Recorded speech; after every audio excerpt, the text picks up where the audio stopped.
May alam po ba kayo dyan, doon sa sinasabi niyang napakalaking halaga? Ito napakarami ng iba't ibang mga pinamimigay na ayuda. Dahil nga nasindak kami lahat doon sa 64. Ayan, info ayuda, ano po, dyan maik-aix. Marami ano, pero mukhang wala tayo yung programa na para sa free burial. Kasi, let me finish first. There's a large range of quality of life that a family may have. To answer your guess as to what threshold would indicate food poor? That's the figure that the PSA has. That's the 61. 61, unfortunately. Okay. According to our official statistics, the absolute poverty rate is now at 10.9. Should we be moving our poverty line in order to address not just absolute poverty, but other forms that, in fact, are equally harmful and potentially dangerous? We keep saying that it's 10.9 poor. You and I know that's not true in the sense that we understand as laymen poor is. So, what does 10.9 and absolute poverty refer to? Kumakain ba yan ng 3 beses ang araw? Yes? No? Yes? Pakisagot po. Yes, ma'am. Those 10.9%. Pwede kumain 3 beses isang araw sa 61 pesos. Patunayan po ninyo. Based po sa 2023 prices, 2023 prices po ang ginamit namin for estimating po the food threshold. So, you're saying that at 61 pesos kumakain ng 3 beses ang araw? 64 pesos on the national. Yung 64 pesos po, Madam Chair, is a national average. So Yes, it but I varies have a per breakdown. province. Just to give me an example, it doesn't matter whether it's Ilocos, Davao, or Metro Manila. Okay po. Like, for example, for NCR, our menu includes scrambled egg for breakfast, boiled rice, and coffee with milk. Magkano ang itlog ngayon? For yung ginamit po namin for the estimation is around 8 pesos. 8 pesos. Wala nang itlog na 8 pesos kahit yung pinakamaliit na size po? For 20, ang ginamit po namin, Madam Chair, is the average price in 2023, yung 8 pesos. Mas mahal pa nung 2023. Umabot ng 11 pesos, may shortage pa. Palingkera ako, expert ako dyan eh. Wala pong itlog na 8 pesos, matagal-tagal na yung pinakambubot o kaya basag o sira. Kaya parang, ewan ko, o sige, 8 pesos, itlog sa isang araw. Opo. Cooking oil, LPG. Paano yung cooking oil po ay...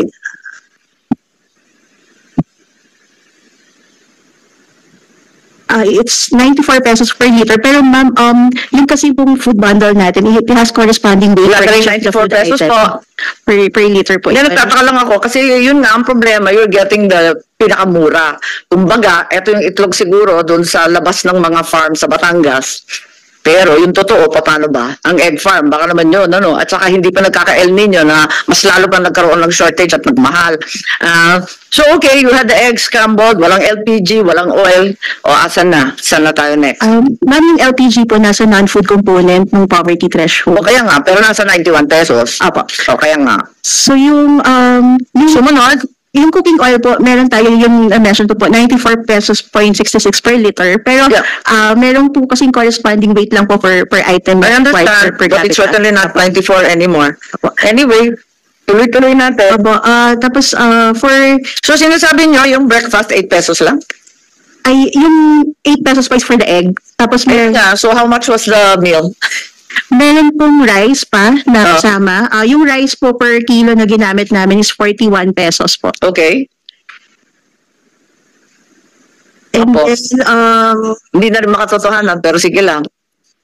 meron Paki-breakdown na lang. sige pa. Ha? Ano na lang po Bigay na lang sa inyo. natin. Bigay na lang nyo sa akin yung lista. Sige Kasi, when did you say you got these prices? 2023 average price po for the NCR, entire year? For the entire year. Average price po for 2023. Talaga? Okay.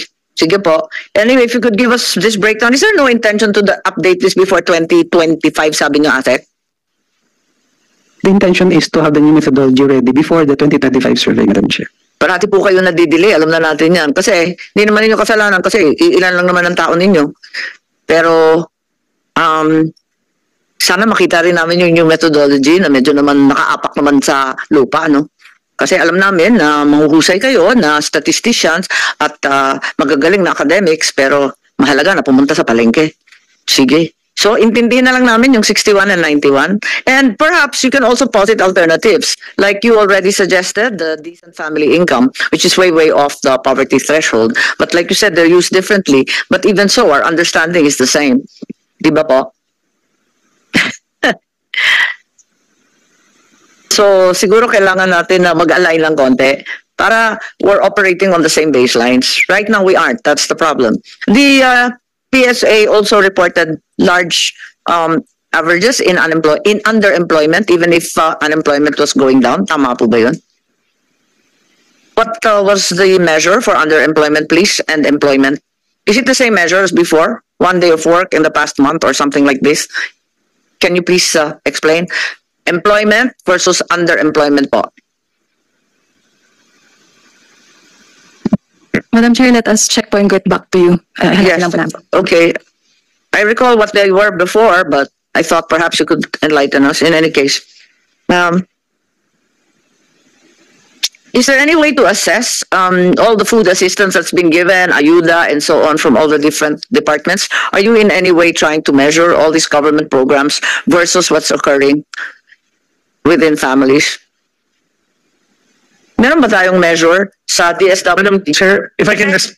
Kasi parang ang dahil natin binibigay, this is no longer on your side, on the side of DSWD. In the budget message of the President declared that 206 billion has been allotted to poverty assistance and different poverty programs, 206 billion. Senator Recto, now Secretary Recto, thereafter declared that, in fact, here in the budget, as recommended by NAP 2025, a total of 591 billion and 770 billion is actually allocated again to these amounts. Madam Chair, let me respond to that first. Oo. Madam Chair, recently in one of our budget hearings, I think I mentioned that we were tasked by the President to commission a study to look at the overall the anti-poverty programs of government and vis-a-vis its effects on reducing poverty. Alin ang pinakamabisa, alin ang may pinakamalaking... Pero tinatanong ko lang kung gaano kalaki. Gaano ba kalaki? Kasi bakit iba yung sinabi ng Presidente, iba naman yung sinabi ng Secretary of State? That 200 billion... 106 ang nasa budget message na nabasa namin. Higit sa doble ang inireport, triple halos triple ang rin. Madam Chair, I can only ascertain that the 200 billion refers to DSWD's budget. Hindi. This is halo-halo na. All kinds of subsidies. I think Secretary Recto includes even SUCs, agricultural subsidies, and so on. Madam Chair, I think DOF will be in a better position to answer that. Pero ma'am, if... Yeah, maybe we should let them go ahead. I requested the listing actually of both the 206 reported by the President as well as the Secretary Recto. May alam po ba kayo dyan, doon sa sinasabi niyang napakalaking halaga? Kasi nagulat yung maraming senador kung ganun talaga kalaki. Madam Chair, what we have here is the social protection budget. Tama, all the social protection efforts. It's 253.4 billion. O, iba pa ito. 206 billion for DSWD. That's only DSWD? Yes. For Okay. the Department of Health, 28.1 billion. Sorry? DOH, 28.1 billion. So DOLE po is 14.1 billion. National Commission of Senior Citizen, 3 billion. Department of Transportation, 2.5 billion. And the Department of Agriculture, 0.1 million. 0.1 million. 0.1? Sa, specific lang po 100 sa social million? protection. 100 million? Apa. This doesn't come close to the 591. Pwede man tanungin kay SOF o yung office. Pakitanong na lang kasi hindi kami magkasundo sa mga numero. Okay, let's go back then to Secretary Gatchalian. Yes, When we were asking kung merong nagme-measure. Assessment. Ma'am, in one of our budget hearing we reported, we've already procured the services of a firm called Brain Trust. It's led by Secretary Habito. The main task there is to look at all the anti-poverty programs and see which one of them are actually yielding results. Kung alin doon ang nakakababa ng poverty. It's already been procured. Here we recognize our good colleague, Senator Tulfo. Thank you, Madam Chair. It's already been procured, and then they are tasked to report back to us on a quarterly basis kasi it's a big study. Kasi they have to look at all these, yung tupad, MAIP. Lahat yan? Yes, ma'am. Including yung... The major ones, ma'am. Napakagulo nito eh. Napakarami ng iba't ibang mga pinamimigay na ayuda, may DOLE, may DSWD, the chunk obviously, Yes, ma'am. and DOH, at binilang pati ni Secretary Recto pati yung mga subsidies to SUCs and educational assistance. We asked earlier, Senator Tulfo, yung tungkol sa poverty, dahil nga nasindak kami lahat dun sa 64 pesos, pati yung 91 pesos a day. Pero yun ang paliwanag ng PSA, pati ng NEDA, and we are now proceeding to Secretary. They promised naman to explain as well as give us details on their definition of employment na sa pagkaintindi ko, nagtrabaho ng isang araw sa ilang buwan, sa isang buwan. Kaya 1 day in 1 month employed na ang turing doon. Tapos yung underemployment, ano naman yun, kaya nakakagulat eh. Ayun. Tapos si Secretary Gatchalian, pati yung finance natin, tinatanong ko kung ano-ano itong mga ayuda at napakarami na, nag-proliferate na. Meron bang guidelines yan? At napansin ko pala, walang akap itong taon na ito. Ilalagay na lang ba yan sa BICAM? Kung sa bagay, never naman ninyo rin-question sa DSWD. Umapir na lang yan. Madam Chair, yun nga kasama sa discuss namin. It's a welcome anything na madagdag naman sa amin sa DSWD. Pero wala kami nakikita. Wala ngayon. 2025. Yes, ma'am. So inaasahan ninyo na idadagdag na naman sa BICAM? Hindi kami kasali doon eh. Yung mga senador, hindi kami kasali. Kaya hindi namin alam. Madam Chair, going back kanina, yung tapusin ko lang ko. So we already have that study that's already commenced. It's with Professor Habito. Yes, the services have been procured. They will look at lahat ng mga anti-poverty programs kasi nataasan kami ng Pangulo na tignan, streamline kung alin ang gumagana, alin ang hindi, at baka pwede emerge yung iba. So na-commission na ho yun, ma'am. And then pangalawa, meron pang kaming procure na isang study para pag-aralan naman yung 4Ps itself, the main anti-poverty flagship program ng gobyerno, para tignan yung epekto niya at yung mga components niya kung gumagana pa or hindi. Pero ang dami na nag-aaral yan, pati World Bank, pinakamaayos yun. Nakakatuwa nga yung study ng World Bank eh. Sabi, it's only short-term and emergency amelioration from poverty. Pero, gusto nila magpautang. Ganun pa man, kahit hindi talaga matagumpay, okay magpautang muli. Nakakatuwa nga, bangkero yung dating eh. If I can add yung sa kanina yung diskusyon tungkol sa, marami rin ho kasi nagtanong sa amin after lumabas yung 21 pesos at yung 30 pesos. Kung yung mga programa ba ng DSWD, yung targeting ba namin, doon nakaangkla. Ma'am, I wanna assure the public and the chairman that and the committee na we use the data pero pinapares namin yan sa lente ng mga social workers ho natin. Tinitignan namin yung non-monetary na indicators katulad ng pinoint out nyo. Yan nga, di ba nalilito tayo dyan? Because there are several measuring sticks, right? You used to have the listahanan 3, pero wala nang listahanan. Pero yung listahanan ninyo, hindi naman magkapareho doon sa fees, hindi rin magkapareho sa PSA. Iba-iba di ba nagtitimbang ng household, hindi family. Tapos yung poverty threshold, gumagalaw. Definition ng employment, gumagalaw din. Ma'am, ang maganda dun sa, hindi maganda. Ma'am, last year na ho ng listahan na as you very well know. So at least yung CBMS, papasok na, and that will give the PSA's task to manage that. Doon na kami lahat ng ahensya kukuha ng data starting next year. Or in fact, end of the year, bibigay na rin nila sa amin. Sa local government, alam natin hindi pare-pareho ang turing sa CBMS. Yung iba kinakareer. Yung iba, substantial compliance, okay na. Tapos taon-taon pareho yung submission. Paano natin sisiguraduhin na karirin talaga yung CBMS kung yan ang aasahan? Ma'am, let kasi nga yung PSA answer kasi kakayanin, iilan lang kayo. Sa kanila naka-assign sa PSA yung CBMS na management. Yes po, Madam Chair. Ang commitment po namin ay makapagbigay ng datos sa NEDA by the end of the year po. Pero maasa kayo sa local government, di ba? Hindi po. Meron sinabi ko, yung ibang local government, sadyang kinakareer yan. Yung ibang local government naman, ay basta kung ano na lang masubmit sa katapusan. Yun na yun. Madam Chair, meron din po kaming mga provincial statistical offices in all provinces of the country na gumagawa po, tumatrabaho po para sa CBMS. Si Senator Tulfo. Madam Chair, may tanong ako sa DSWD particularly. Napakarami pong programa para tumulong sa mahirap ng kababayan in form of payuda. Ano po, nandiyan MAIC, AIX. Marami Pero mukhang wala ta kayong programa na para sa free burial. Kasi, let me finish first. Kasi marami sa ating kababayan, dapat sagot yun ang lahat ng burial expenses sa lahat ng mga mahirap na kababayan. What they do is, kumakatok sila sa pinto ng politiko, sa mga pinto ng mga kaibigan nila, nangungutang, etc. Dapat they don't have to do that. Magmamakaawa, samantalang we have billions and billions of pesos pang ayuda sa AIX, MAIX, TAIX, kung ano pa man yan. And yet, wala tayong set program para doon sa libreng burial expenses sa lahat ng mahirap ng kababayan. Sa ngayon kasi, kumakatok sila sa pinto ng mga politiko at yung mga politiko, they take advantage of it para bago mabigyan, bibigyan pa siguro ng pamphlets na vote for Poncio Pilato, so and so. So nagkautang na patuloy ng tao. Madam Chair, Senator Tulfo, so part ng menu ng AIX, may medical, may burial. Pero Madam Chair, importante itong mga kababayan natin kasi Bakit hindi na lang pwedeng dumiretso itong mga kababayan natin instead of going to the politicians, they can go straight to DSWD kung meron kayong mga satellite offices na doon na lang sila magpalista para mabigyan sila ng libreng ayuda para sa burial. At dapat hindi naman 3,000, 5,000. Sana naman lang talaga yung buong expenses na kailangan gagastusin para sa pagpapalibing from start to finish. Madam Chair, may una po nasa menu ho yan at marami hong lumalapit pero admittedly may limit ho siya. Ang maximum amount ho na ibibigay natin sa burial assistance ayon sa menu ay 10,000. Ano pong kabaho ngayon? Ayun nga ho, ako ho naging mayor ako kaya alam ko na yung pinakamurang serbisyo nasa 30,000 na ho siya. 30,000. Okay. Ang problema Kung kunyari yung mahirap na kababayan natin namatayan, so ibabalot na sa banig. Madam Chair, dudulugo kami na sana ma-expand pa ho yung AIX na budget. Kasi yung AIX na budget, doon rin ho namin kinukuha yung mga lumalapit for medical. So minsan 100,000 ho na assistance sa hospital ang hinihiling.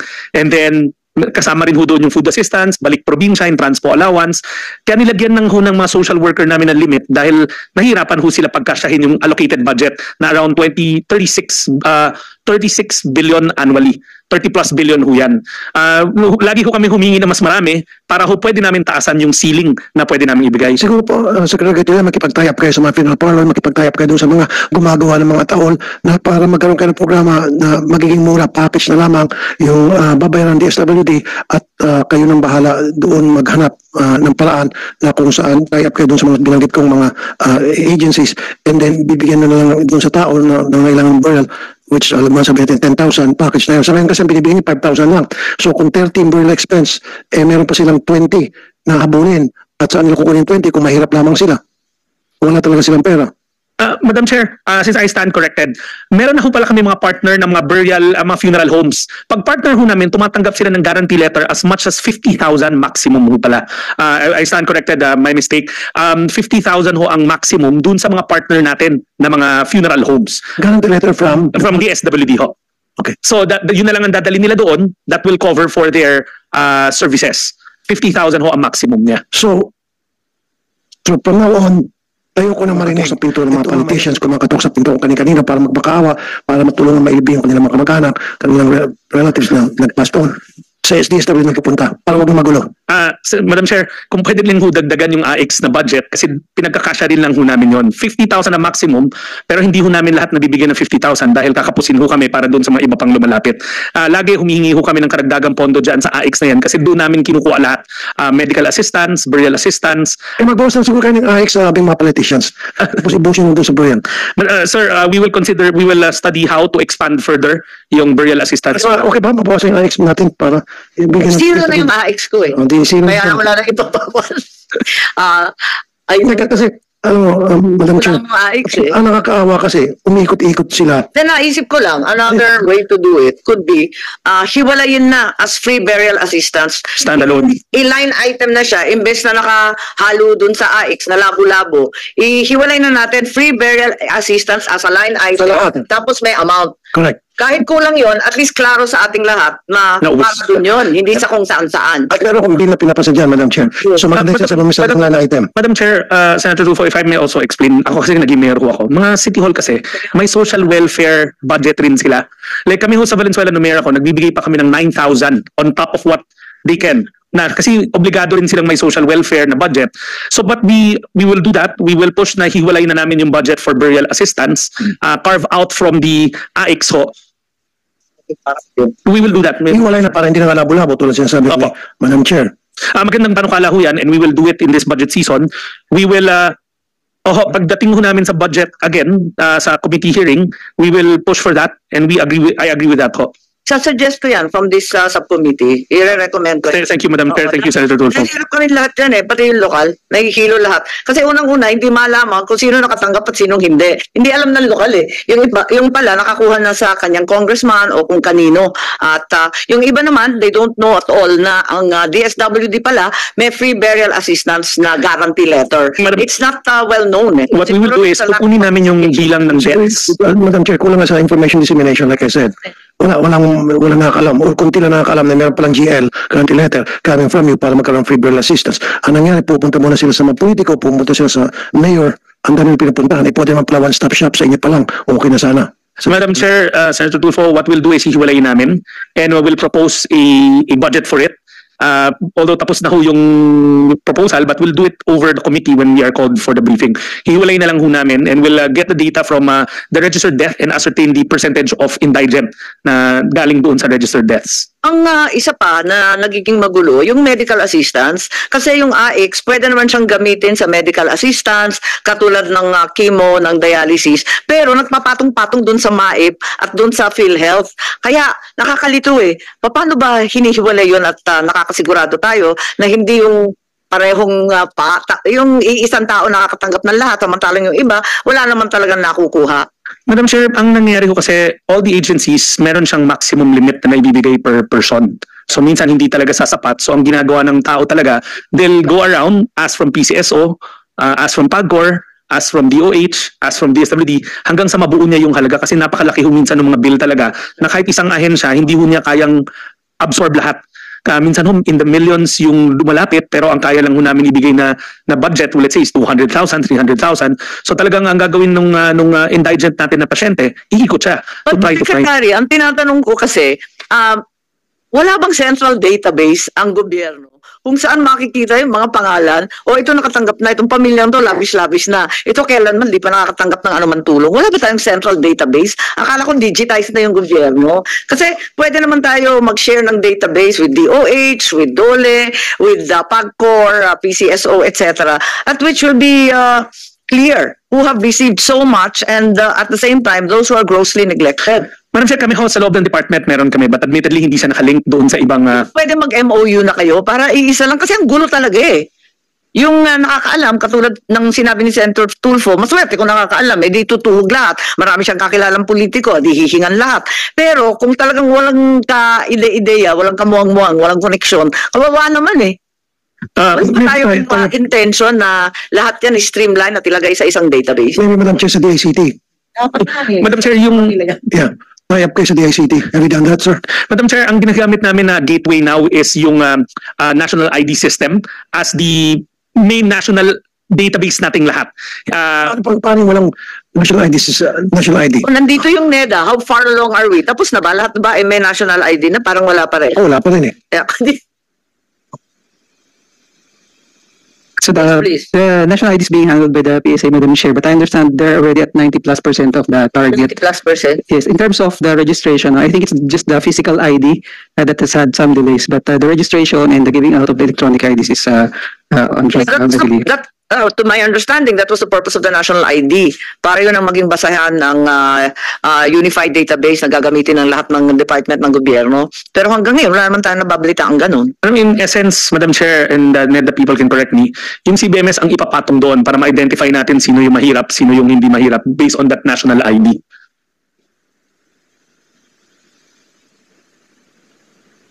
Good. So, Secretary, yes. Madam Chair, so... are we going to move forward with that? We continue to have the same problem again. Madam Chair, we're working with DICT and NEDA. Can you give us a timeline? Is there anything in the offing? Since NEDA has announced in the past as well as today that it's over 90% complete as far as registration is concerned, parang iniisip namin lahat na bukas makalawa, kompleto na yan. Madam, kami sa side ng DSWD, ililink na talaga namin doon. Nakalink na, in fact, nakadikit na rin. We already have a prototype na nakalink na kami sa NEDA, sa PSA, sa National ID, using the E-Verify na portal. Ang mahalaga, yung iba pang department. Then they should, ma'am, the way I understand it, and it's not DICT and PSA, but they can clarify. I think everybody can link through the National ID using that new DICT verification software which is called E-Verify. Kami, we took the initiative already, patapos na rin po kami. Gumawa para sa mamayan. Kasi huwag natin aasahan na silang lahat talagang mag-a-apply at i-download yung software. Huwag na yung ganon, yung mga department na ang mag-i-apply. Madam, yung E-Verify, hindi ko sila ang mag-download doon. So I'll give you an example ho. Punta sa DSWD.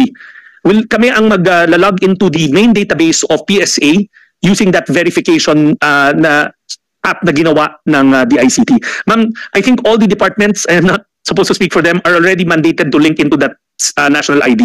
Para you know, but we keep talking about it, but every time I ask about all the different social protection packages, nobody seems to be aware of the other packages not belonging to the department.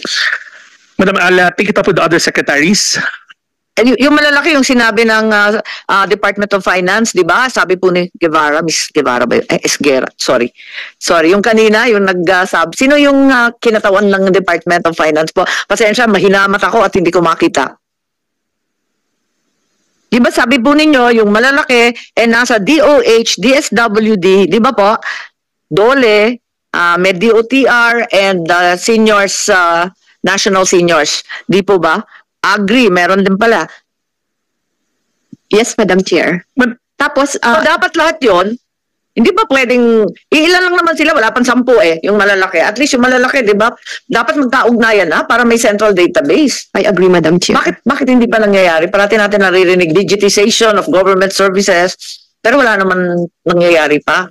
Actually, yan din po yung problema namin sa non-food inflation because we have a committee of non-food inflation. Tapos yung mga ayuda din, since 2023 pa, hindi pa lahat napapamigay. Yes, that's right. Meron 2023 nakapending. Nakatenga kami lahat dyan. Lalaps na ng 2024, ewan ko sa DSWD.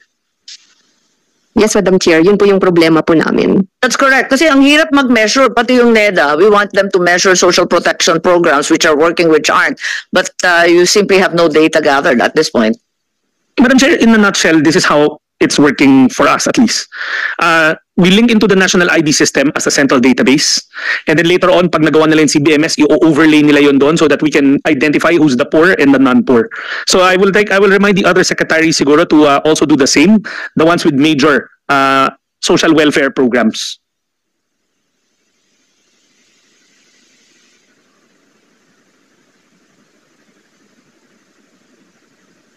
Yes, so with the continuous rise in commodity prices, halimbawa, itong targeted cash transfer, ito ba yung 4-piece? Madam Chair, there was a unconditional cash transfer it was one time. Actually, 2 times siya. One in the past administration, one in this administration, just to cope up with the cost of inflation. But it's a non-recurring item, Madam Chair. But if I may add, Madam Chair, ang point is, how many have already been identified by the department? Kasi 500. Madam, that's been targeted cash transfer. Ito yung unconditional. unconditional. Yes, one time ho yan during, at least in my time, tapos na ho yan. It's been, So it's not the 4-piece, sabi kasi ito yung unconditional cash transfer, Right, UCT. okay. That's what I figured. Yeah. But it's no longer in our budget for 2020, this current year, yung 2024. Okay, in 20. Wala na ho yan. No, in your paper that you submitted 19 August, nandito, restoration of the conditional cash transfer. Tama ba to? Or am I misunderstanding? It says conditional, not unconditional. Inflation. Madam Chair, that's for pag conditional cash transfer, that is for 4-piece. Kaya nga, so is this 4-piece? Yes, Madam, we're pushing, Madam Chair, upon instruction of the President, we also want to foolproof it, inflation-proof it. Meaning, kasi right now, di ba, dahil sa soaring prices, yung buying power nung transfer sa kanila ng cash transfer nagdi-diminish. So upon agreeing with NEDA, every 2 years we will recalibrate it to make sure na hindi nagdi-diminish yung kanyang value. But it has to be proposed through legislation, which we have already been working on with your office and everybody else. Say that the 500, I'm confused. You're saying that you want this as an additional amount in your budget. Madam Chair, what we're proposing is an inflation proofing of the... Understood, whatever it's called. My point is it an addition to your budget or not? Not the current budget, but for next year, 2026's budget. 2026. But you just said it's not in 2024, and the recommendation of NEDA is that it should be done every 2 years. I'm lost. Okay, Madam Chair, when this notion came about, we have to amend first yung batas. Kailangan namin amendahan po yung 4-piece law. That's why we're pushing for legislation to incorporate amendments to the 4-piece law to incorporate inflation proofing it. So once that is out of the way, we can... realize that will probably not pass. There's great hesitation on the part of legislators to input an escalation clause. Madam Chair, we leave it to the wisdom of Congress, but kami we're proposing it kasi nga nagdi-diminish na because of the rising food prices. Because it's not gonna have legs, I think. Yeah. Madam Chair, we'll study, but... Kailan na akong ganyan parating tinatastas. In this case kasi, Madam Chair, what we're saying, introducing new grants will not solve the problem, but rather, we would rather stick to the existing grants, pero nag-inflation proof lang siya. So how do you target this cash transfer? How was it targeted before? Are you referring to SAP 1 and 2 during... No, ma'am. Ma'am, let's untanggal it merong unconditional cash transfer which was just one time. Kailan yun? Last year lang yun. Last year. That was the unconditional cash transfer. Yung UCT. Last year. Unconditional cash transfer. It was called UCT. UCT? Yes. Okay. It was just a one-time grant. I thought you said na wala sa 2024. Wala na sa current year, ma'am. It was just for last year. 2025. It's also not in 2025. It was just Wait, when was it? 2023, ma'am. It was last year. Okay. So wala na ho yun, Madam Chair? So you're suggesting that we put it back in? No, Madam Chair, we're not suggesting it. What we're just pushing for is the inflation proofing of the 4Ps. Oh, okay. All right. I'm a little lost here. So you're saying that in fact this targeted cash transfer is targeting the same list of the 4Ps. So there's no additional targeted. Madam, if it's conditional cash transfer refers to the 4Ps. That's the only item we have. Ayun na nga. So 4Ps pa rin yan. Okay. Makakalito eh. Kasi there's a whole proliferation of programs here that I don't know is intended to confuse. Perhaps I have no idea. So, in addition to DSWD and the vaunted programs of the other big ticket departments, are there any other measures that the government has taken to address food prices and inflation? Perhaps DA, National Anti-Poverty, anybody has any other insight? Yes, but who's that? Edwin, sorry. I can only see your first name. Edwin Serious, Ma'am Chair.